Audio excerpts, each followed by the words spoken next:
नमस्कार मेरे प्यारे बच्चों, स्वागत करती हूँ एक बार फिर से अपने channel learn Hindi with Gurmeet ma'am.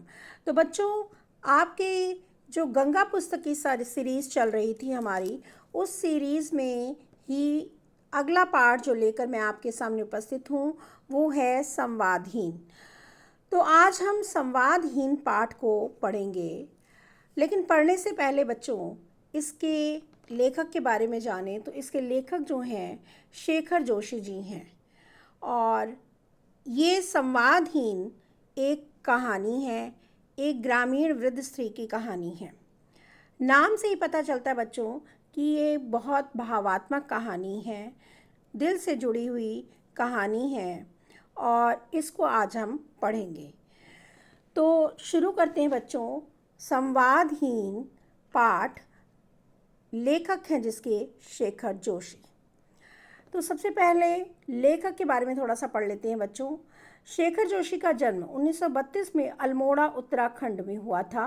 उनका पहला कहानी संग्रह कोसी का घटवार सन 1958 में प्रकाशित हुआ। उनकी अन्य प्रमुख रचनाएं साथ के लोग, दाजू, हलवाहा, नौरंगी बीमार है, आदमी का डर, डांगरी वाले, मेरे पहाड़ कहानी संग्रह है इनका, एक पेड़ की याद, शब्द चित्र संग्रह, स्मृति में वे रहे, संस्मरण है, ना रोको उन्हें शुभ्रा, कविता संग्रह है, मेरा औलिया गांव, आत्मवृत्त है। उनकी कहानियों का संग्रह शेखर जोशी कथा समग्र शीर्षक से प्रकाशित है।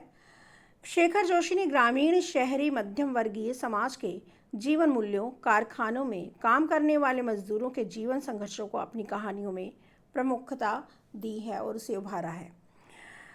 उन्हें उत्तर प्रदेश हिंदी संस्थान द्वारा भारतीय महावीर प्रसाद द्विवेदी पुरस्कार तथा साहित्य भूषण सम्मान, मध्य प्रदेश शासन द्वारा अखिल भारतीय मैथिली शरण गुप्त सम्मान तथा श्री लाल शुक्ल स्मृति इफ्को साहित्य पुरस्कार से सम्मानित किया गया है। सन 2022 में उनका निधन हो गया। तो बच्चों, इनके बारे में जान करके आपको ये पता चल गया होगा कि शेखर जोशी जो हैं वो अपने लेख जो हैं उनके वो ग्रामीण और शहरी जीवन में मध्यम वर्गीय परिवार या मध्यम वर्गीय समाज को लेकर उन्होंने अपनी कहानियाँ, लेख, उपन्यास, कविता संग्रह लिखे हैं। तो इस कहानी में क्या है, संवादहीन कहानी में क्या है, इसे देखिए बच्चों। संवादहीन कहानी ग्रामीण वृद्ध स्त्री के अकेलेपन की संवेदनशील कहानी है। कहानी में दो मुख्य पात्र ताई और मिट्ठू हैं। मिट्ठू ताई के लिए केवल एक तोता नहीं है बल्कि संवाद का माध्यम और ममता का केंद्र है। इन दोनों के बीच कभी प्रेमपूर्ण संवाद है तो कभी नोकझोंक भी रहती है। मनुष्य और पशु पक्षी के संबंधों को दर्शाने के साथ ही यह कहानी समकालीन जीवन यथार्थ की विसंगतियों जैसे पलायन, अकेलेपन, आदर्श एवं यथार्थ के द्वंद्व को अभिव्यक्त करती है। शुरू करते हैं बच्चों कहानी संवादहीन। संवादहीन का मतलब होता है बच्चों कोई बातचीत नहीं, संवाद करने वाला कोई नहीं। ठीक है, तो देखिए, गहरी सांस लेकर ताई कहती है, भगवान कैसे नैया पार लगेगी, और बंद पिंजड़े में अपने पंखों को फड़फड़ाता, उछल कूद मचाता मिट्ठू उत्तर देता, राम राम कहो, सीताराम कहो। ताई दोहराती, सीताराम सीताराम। ताई और मिट्ठू, मिट्ठू और ताई। अब ये ही दो प्राणी गांव के बीच में स्थित बड़े घर के उस सूने खंडहर में एक दूसरे को सहारा देने के लिए रह गए थे। ताई ने अपने जीवन में अच्छे दिन भी देखे थे। पूत परिवार, बहू बेटियां, नौकर चाकर, गायें ढोर, क्या नहीं था बड़े घर में। देखते ही देखते क्या से क्या हो गया। बहू बेटे गांव का मुंह छोड़कर शहरों के होकर रह गए। बेटियां अपने अपने घर हाथ पीले कराकर अपनी गृहस्थी में रंग गई। किसके भरोसे कारोबार संभलता। धीरे धीरे सब पराए हाथों में चला गया। जब खेती बाड़ी नहीं रही, कारोबार नहीं रहा, तो नौकर चाकर किस दम पर टिकते। अपनी अकेली जान के लिए ताई 2 जून का 1 जून चूल्हा फूंक लेती। व्रत उपवास के बहाने चूल्हा चौका टाल जाती। पेट की समस्या उनके लिए कभी समस्या नहीं रही, पर सूने घर की भाएं भाएं जैसे उन्हें काटने को दौड़ती थी। तो बच्चों, दो पात्र आपके सामने आ गए, ताई और उनका तोता मिट्ठू। आगे देखिए, भला हो गणपत का, जिसने ताई के सूनेपन को सहारा दे दिया था। वह ना जाने कहाँ से एक प्यारा सा पहाड़ी तोता ले आया था। ताई की सारी ममता मिट्ठू पर बरस पड़ी। वह रात दिन मिट्ठू को लेकर ही बेचैन रहने लगी। जो ताई अपनी खातिर चूल्हा जलाने में भी आलस करती थी, वहीं अब नियम पूर्वक मिट्ठू के लिए दाल भात बनाती, मिट्ठू के वक्त बेवक्त तकाज़ों के लिए रोटी बचा कर रखती। अब ताई को इस बात की पूरी जानकारी रहने लगी थी कि किसके खेत में हरी मिर्चें तैयार हो गई हैं और किस पेड़ में फसल के आखिरी अमरूद बचे हैं। कुशाग्र बुद्धि छात्र की तरह मिट्ठू ताई के पढ़ाए गए पाठ को न केवल हू बहू दोहरा देता था, बल्कि एक दो बार सुनकर याद भी कर लेता था और मौके बेमौके ताई के सवालों का सटीक उत्तर भी देता था। बड़े घर का सूनापन धीरे धीरे मिट्ठू की बातचीत से अब रौनक में बदल गया था। आस पड़ोस की बहू बेटियां बच्चों को गोदी में उठाकर मिट्ठू से उनका मन बहलाने के लिए आ जुटती और घर गुलजार हो जाता। पौ फटने लगती, सुबह पौ फटने लगती, पेड़ों में चिड़ियां चहचहाती, तो मिट्ठू भी जैसे ताई को भोर की झपकी से जगाने के लिए अपना पाठ शुरू कर देते। क्या बोलते? हर हर गंगे, हर हर गंगे, सीताराम बोल, सीताराम बोल, मिट्ठू राम राम, मिट्ठू राम राम। ताई अचकचाकर उठ जाती, लाड से मिट्ठू को निहार कर आशीष देती, जीते रहो बेटा, जुग जुग जियो। और मिट्ठू भी बदले में अपनी बुजुर्गी दिखाकर कहते, खुश रहो, खुश रहो। ताई निहाल हो जाती, वृद्धावस्था का शरीर और उस पर नई गृहस्थी का भार। काम काज से थक कर ताई जब कभी पिंजड़े को बगल में रख कर सुस्ताने लगती, तो अनायास ही मिट्ठू से सवाल कर बैठती, मिट्ठू अब कैसे कटेगी?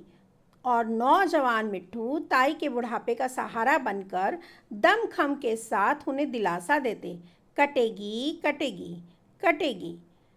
ताई के थके शरीर में प्राण लौट आते और तब उस अलस दोपहरी में ताई मिट्ठू को अपनी राम कहानी सुनाने लगती। वैभव और सत्ता के बीते दिनों की गाथा, काल के अतल गहराइयों से झांकता एक एक चेहरा ताई को नए नए प्रसंगों की याद दिला देता। साहब का रोबीला चेहरा, उनके उपकारों से दबी प्रजा के अनगिनत चेहरे, वे हाथी, वे घोड़े, वे खेल तमाशे, वे ब्याह और शादियाँ, तीज त्योहार, जन्म और मृत्यु पर्व, वे भोज, वे दावतें, जमींदार साहब के दरबार की रौनक, उनकी गुणग्राहकता, उनकी तुनक मिजाजी, उनका गुस्सा, उनके इशारे पर मर मिटने वाले लोग। ताई घंटों तक मिट्ठू को अपनी जीवन गाथा सुनाती रहती और वह अपनी गर्दन टेढ़ी कर कभी धैर्यवान श्रोता बना रहता और कभी अपनी समझ के अनुसार बीच बीच में कुछ टीका टिप्पणी कर देता। ऐसा नहीं कि ताई और मिट्ठू का संवाद हमेशा प्रेम पूर्ण ही रहता। कभी कभी ताई थकी मांदी लेटी होती और अपनी किसी जिद को मनवाने के लिए मिट्ठू पिंजड़े में तूफान खड़ा कर देते। पानी और दाने की कटोरी को जानबूझकर उल्टा कर देते तो खींच कर ताई कोसती, मेरी जान खाने को आ गया है, मर जा। और मिट्टू भी उतनी ही खींच के साथ हमला बोल देते, मर जा मर जा मर जा। फिर मान मनोवल का दौर चलता और ताई अपने मिट्ठू की दुनिया पहले की तरह प्रेम से चलने लगती। ताई को घड़ी भर के लिए भी मिट्ठू का वियोग सहन नहीं हो सकता था। वियोग का मतलब होता है बच्चों बिछोड़ा। कभी कभार गांव में थोड़ी देर के लिए भी न्योते बुलाव में जाती तो 10 बार खिड़की दरवाज़ों की सांकलें टोह कर देखती, कंजूस के धन की तरह मिट्ठू को छिपा कर रखती और जल्दी लौट आने का दिलासा दे करके देहरी से पांव बाहर निकालती। लेकिन एक संयोग आ पड़ा कि ताई धर्म संकट में पड़ गई। इस लोक में ताई ने बहुत ऊंच नीच देख ली थी। अब कभी कभी परलोक की भी चिंता भी उनके मन में घर कर जाती। गांव के कई लोग कुंभ स्नान के लिए प्रयागराज जा रहे थे। अच्छा साथ बन रहा था। प्रयाग में कुंभ स्नान का लोभ जहां उन्हें अपनी ओर खींच रहा था, वहीं मिट्ठू की चिंता उन्हें अपनी ओर खींच रही थी। हंसी हंसी में किसी ने सलाह दी, ताई मिट्ठू को भी साथ ले चलें, उसे भी गंगा स्नान करा देंगे। किसी दूसरे ने टोक दिया कि रेलगाड़ी में उसका भी टिकट लगेगा, आखिर वह भी तो बोलता बतियाता प्राणी है। ताई पशुपेश में पड़ गई। पशुपेश का मतलब होता है बच्चों असमंजस में पड़ गई। टिकट का पैसा भी वह मिट्ठू की खातिर खर्च कर देती, लेकिन मेले ठेले भीड़ भाड़ में उसकी सुरक्षा के बारे में उन्हें पूरा भरोसा नहीं था। अंत में जगन मास्टर की घरवाली ने उनकी चिंता दूर कर दी। वह ताई के लौटने तक मिट्ठू को अपने पास रखने के लिए सहमत हो गई थी। विदा के दिन ताई की आंसुओं की धार नहीं रुकती थी। बार बार वह मिट्ठू को पुचकारती, जल्दी लौट आने का दिलासा देती। मिट्ठू भी उनकी बातों के उत्तर में हर हर गंगे, राम राम, सीताराम कहकर उन्हें भरोसा देते रहे कि वह जगन मास्टर की घरवाली के साथ प्रेम से रह लेंगे। ताई तो कुंभ स्नान के लिए चल दी, लेकिन जगन मास्टर के घर में महाकुंभ हो गया। अपने पति से सलाह लिए बिना मास्टराइन ने ताई का भार अपना लिया था। जगन मास्टर दूसरे मिजाज के आदमी थे। उन्होंने अपने कुछ नियम सिद्धांत बना रखे थे और भरसक कोशिश करते थे कि उनके कारण किसी को कोई कष्ट ना पहुंचे। स्वतंत्र विचारों के आदमी थे, दूसरों की स्वतंत्रता पर बाधा नहीं डालना चाहते थे। पिंजरे में बंद मिट्ठू को देखकर उन्हें बेचैनी होने लगती। जब जब मिट्ठू को देखते अपनी पत्नी की बुद्धि पर तरस खाते और अपने आप को भी दोषी अनुभव करते। जगन मास्टर के लिए जब मिट्ठू की यातना असह्य हो गई तो उन्होंने एक दिन कमरा बंद करके मिट्ठू के एक पिंजरे को जमीन पर रखा और उसका दरवाज़ा खोल दिया, ताकि उसे कुछ देर के लिए ही सही खुली हवा में आने का मौका देकर अपने पाप का थोड़ा सा प्रायश्चित कर ले। मिट्ठू अब पिंजरे में रहने के इतने आदी हो चुके थे कि उन्होंने बाहर आने की कोई इच्छा नहीं प्रकट की। जगन मास्टर भी अपनी धुन के पक्के थे। निकट ही अनाज का थैला पड़ा हुआ था। उन्होंने मुट्ठी में थोड़ा सा अनाज लेकर पिंजरे के दरवाजे से लेकर बाहर तक बिखेर दिया और स्वयं हटकर उसे देखते रहे। मिट्ठू धीरे धीरे दाना चुगते हुए बाहर आ गए तो जगन मास्टर ने संतोष की सांस ली। मिट्ठू फिर पिंजरे की छत पर बैठ गए। 1-2 घंटे बाद जगन मास्टर ने उन्हें पकड़ कर फिर पिंजरे में बंद कर दिया और चैन की सांस लेकर पिंजरे को बरामदे में टांग दिया। अब जगन मास्टर हर रोज़ कमरा बंद करते, मिट्ठू को बाहर आने का आमंत्रण देते और उसकी आज़ादी का सुख स्वयं भी भोगते। यह क्रम 3-4 दिन तक चला ही था कि एक दिन मिट्ठू की नज़र ऊपर खुले रोशनदान पर पड़ गई और सहज कौतूहलवश वह पिंजरे की छत से तिरछी आंख अपने लक्ष्य की ओर देखकर रोशनदान पर पहुंच गई। जगन मास्टर का ध्यान अचानक गीता रहस्य से हट करके मिट्ठू के पंखों की फड़फड़ाहट पर आ गया, फिर रोशनदान पर बैठे मिट्ठू पर। जगन मास्टर हाथ में अनाज लेकर आ की गुहार करने लगे कि मिट्ठू ने फिर तिरछी आंख से रोशनदान के बाहर की दुनिया की ओर देखा और ये गए वो गए। अकेले मिट्ठू क्या उड़े, आदर्शवादी जगन मास्टर के हाथों के सभी तोते उड़ गए। ढीली धोती को दोनों हाथों से संभालते हुए बाग में एक पेड़ से दूसरे पेड़ के पास मिट्ठू आ पुकारते हुए पसीना पसीना होते रहे और मिट्ठू एक डाल से दूसरी डाल पर और एक पेड़ से दूसरे पेड़ पर अपने पंख तौलने में मशगूल रहे। मशगूल का मतलब होता है बच्चों किसी कार्य में लगे रहना, व्यस्त रहना। ताई के लौटने का दिन निकट आ रहा था। गांव में सभी लोगों के मन में इस अनहोनी घटना ने एक गहरी आशंका को जन्म दे दिया था। ताई के तेज स्वभाव के अतिरिक्त मिट्ठू के प्रति उनके लगाव को सभी जानते थे और लौटकर मिट्ठू को ना पाने पर उनकी क्या दशा हो सकती थी, इसका अनुमान वे भली भांति लगा सकते थे। बहुत सोच विचार करने के बाद आखिर गणपत ने ही एक सुझाव दिया कि मिट्ठू की ही सूरत शक्ल का एक दूसरा तोता ले आया जाए, ताकि ताई को भ्रम में रखा जा सके। और दूसरे दिन सच ही वह तोता लेकर हाजिर हो गया। अब जगन मास्टर की जिंदगी का नया दौर शुरू हुआ। वह तोते को पिंजरे में रखकर पाठ पढ़ाने लगे, ताकि ताई के आने तक वह भी 2 अक्षर सीख ले।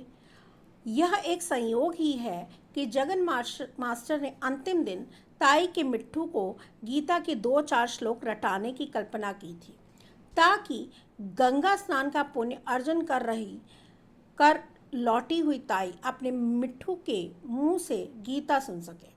लेकिन वह अनहोनी हो गई और अब जगन मास्टर अपनी फिक्र के मारे खाना पीना छोड़कर घंटों पिंजरे के सामने बैठकर रटते, मिट्ठू राम राम, सीताराम सीताराम, हर हर गंगे हर हर गंगे, राम राम सीताराम। बोलते बोलते उनका गला सूख जाता। मास्टराइन भोजन ठंडा होने की शिकायत करती तो आग्नेय दृष्टि से उनकी ओर देखकर, आग्नेय का मतलब होता है बच्चों क्रोध की दृष्टि से, क्रोध से भरी हुई आंखें, उनकी ओर देखकर पानी पीकर फिर दोहराते, राम राम सीताराम, हर गंगे, फिर खींचकर कहते, मर जा मर जा।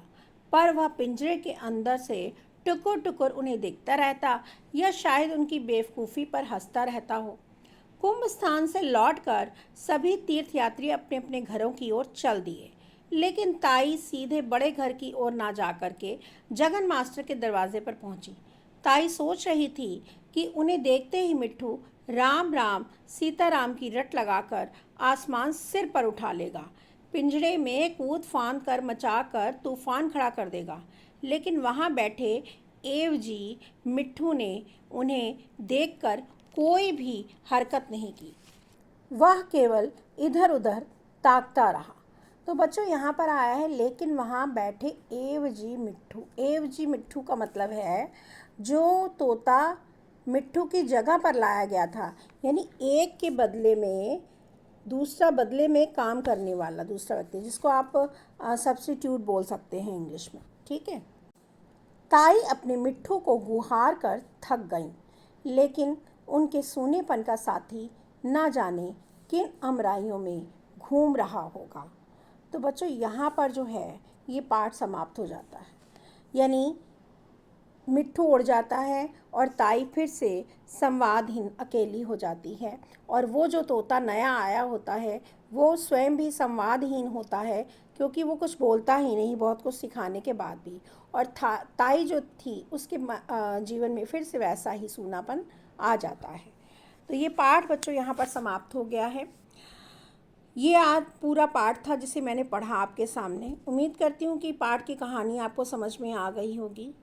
अगले वीडियो में मैं आपके साथ फिर आऊँगी। इस कहानी के कुछ भावात्मक पक्षों की चर्चा करेंगे हम बैठ कर के, और उनकी चर्चा के बाद इस कहानी की समझ आपको बड़े अच्छे से आ जाएगी। तब आप इसके प्रश्नों के उत्तर आप स्वयं दे सकेंगे। पाठ से संबंधित कोई भी प्रश्न हो तो बच्चों कमेंट बॉक्स में कमेंट करके पूछ सकते हैं। अगर आपको मेरी वीडियोस अच्छी लगती हैं तो चैनल को सब्सक्राइब कर लीजिए और वीडियो को लाइक करिए और अधिक से अधिक शेयर करिए। तो अगली वीडियो में मैं फिर आऊँगी आपके पास इसी पाठ की चर्चा करने के लिए। इसी के साथ मैं आपसे विदा लेती हूँ बच्चों। अगले वीडियो में मैं फिर मिलूँगी, तब तक के लिए धन्यवाद।